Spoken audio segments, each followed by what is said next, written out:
السلام علیکم ناظرین، کیسے ہیں آپ؟ امید کرتا ہوں آپ خیریت سے ہوں گے۔ ناظرین، آج کا سوال دل کو چھو لینے والا ہے۔ سوال کچھ اس طرح ہے کہ قرآن مجید میں مسکراہٹ کا ذکر کہاں آیا؟ آئیے قرآن اور احادیث کے مطابق اس کو سمجھنے کی کوشش کرتے ہیں۔ کبھی آپ نے سوچا ہے قرآن مجید جو زندگی کے ہر پہلو کو چھوتا ہے، کیا اس میں مسکراہٹ کا ذکر بھی آتا ہے؟ کیا قرآن صرف خوف، عذاب اور نیکیوں کی بات کرتا ہے، یا وہ ہمارے چہرے کی مسکراہٹ تک کو اہمیت دیتا ہے؟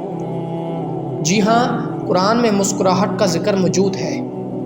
سورۃ النمل میں اللہ تبارک و تعالیٰ ایک حسین منظر بیان فرماتا ہے۔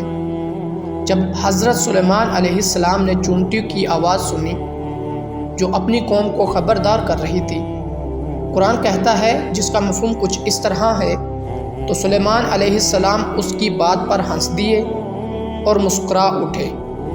یہ وہ لمحہ تھا جب ایک نبی مسکراتے ہوئے اللہ تبارک و تعالیٰ کا شکر ادا کر رہا تھا۔ یہ آیت ہمیں سکھاتی ہے کہ مسکراہٹ بھی عبادت بن سکتی ہے اگر وہ شکر، نرمی اور رحمت کے جذبے سے نکلے۔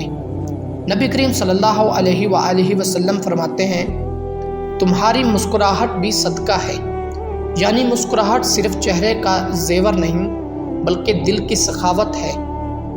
قرآن کا پیغام یہ ہے کہ ایمان والا چہرہ خوف سے نہیں، رحمت سے پہچانا جاتا ہے۔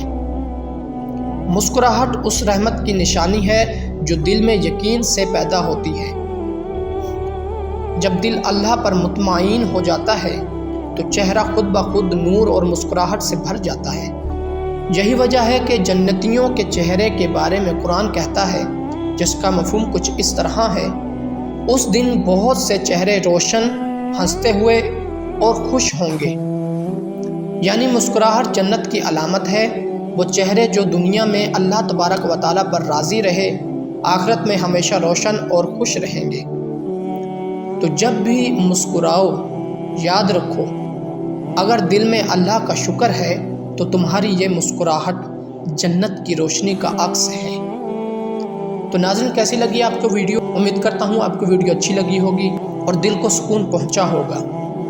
یہ ویڈیو اپنے دوستوں تک ضرور شیئر کریں تاکہ وہ بھی اس سکون کو حاصل کر سکیں۔ اگر آپ کے دل میں کوئی اسلامک ٹاپک پر سوال ہے تو کمنٹ میں ضرور لکھیں، میں اس کا جواب دوں گا۔ ملتے ہیں کسی نئی ویڈیو میں، تب تک کے لیے اپنا بہت سارا خیال رکھیے۔ اللہ